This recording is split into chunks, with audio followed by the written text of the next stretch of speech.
রক্ষা করা ফরজ। এখন শুনছি পুরুষরা নাকি রাতের অন্ধকারে বোরকা পরে মানুষের বাসায় যায় এবং পকেটে নাকি টাকা সহ্য করেছে। বাংলাদেশের মানুষ এখন অনেক সচেতন। আপনারা যতই রাতের অন্ধকারে গিয়ে বিকাশ নাম্বার নিয়ে, এনআইডি কার্ড নাম্বার নিয়ে জালিয়াতি করার চেষ্টা করেন না কেন, আপনাদের এই তথ্য উপাত্ত, এই যে ষড়যন্ত্র বাংলাদেশের মানুষের কাছে কিন্তু প্রকাশ পেয়ে গেছে।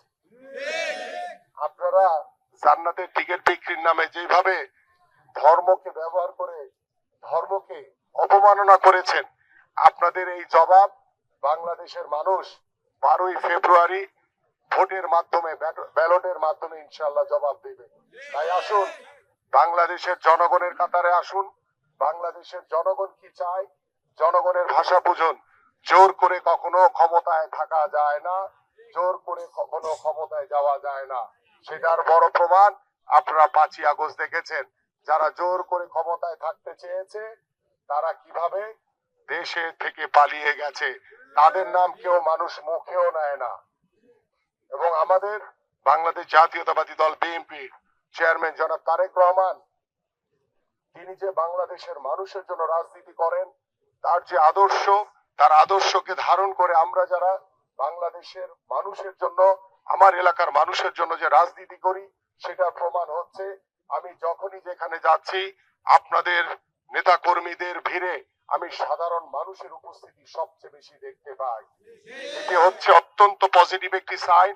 এবং আমি বিশ্বাস করি বাংলাদেশ জাতীয়তাবাদী দল বিএনপির প্রতি বাংলাদেশের মানুষের যে আশা আকাঙ্ক্ষা, যে প্রত্যাশা রয়েছে, সেই প্রত্যাশাগুলো পূরণ করা হচ্ছে আমাদের দায়িত্ব।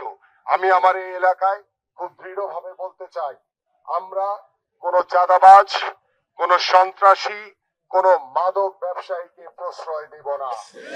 আমি আমার এই যে ইশতেহার রয়েছে, সেই ইশতেহারে স্পষ্ট ভাবে বলা আছে, এখানে আমরা কোনো চাঁদাবাজ, আমরা সন্ত্রাসী কার্যক্রমের সাথে যারা জড়িত রয়েছে, মাদকের বিষয়ে জিরো টলারেন্স নীতি গ্রহণ করে আমরা মাদক মুক্ত সমাজ গড়ব, চাঁদাবাজ মুক্ত সমাজ গড়ব। এবং আমি আমার নেতা কর্মীদেরকে স্পষ্ট বলে দিয়েছি, যদি কেউ কোনো প্রকার অনৈতিক কোনো কর্মকাণ্ডের সাথে জড়িত থাকে, কেউ যদি কোনো চাঁদাবাজির সাথে জড়িত থাকে, সে বিএনপির রাজনীতি করার যোগ্যতা হারিয়ে ফেলবে। তাকে কোনোভাবে আমরা রাজনীতি এবং বিএনপির কাছে আমরা ভিড়তে দিব না, কারণ এই ধরনের লোক আমাদের দরকার নাই। আমরা একটি অবাধ, সুষ্ঠু, নিরপেক্ষ নির্বাচনের অপেক্ষা রয়েছি। আমাদের বাংলাদেশ জাতীয়তাবাদী দলের প্রত্যেকটি নেতা কর্মীরা অত্যন্ত সচেতন, অত্যন্ত সুশৃঙ্খল, এবং আমরা পরিপূর্ণভাবে নির্বাচন কমিশন কর্তৃক যে আইন যে রয়েছে, সে আইনগুলো মেনে আমরা চেষ্টা করছি সাধারণ মানুষের দ্বারে দ্বারে গিয়ে তাদের মন জগিয়ে, আমরা বাস্তবিক অর্থেই আমরা কোনো প্রতিশ্রুতি দিচ্ছি না আপনাদেরকে।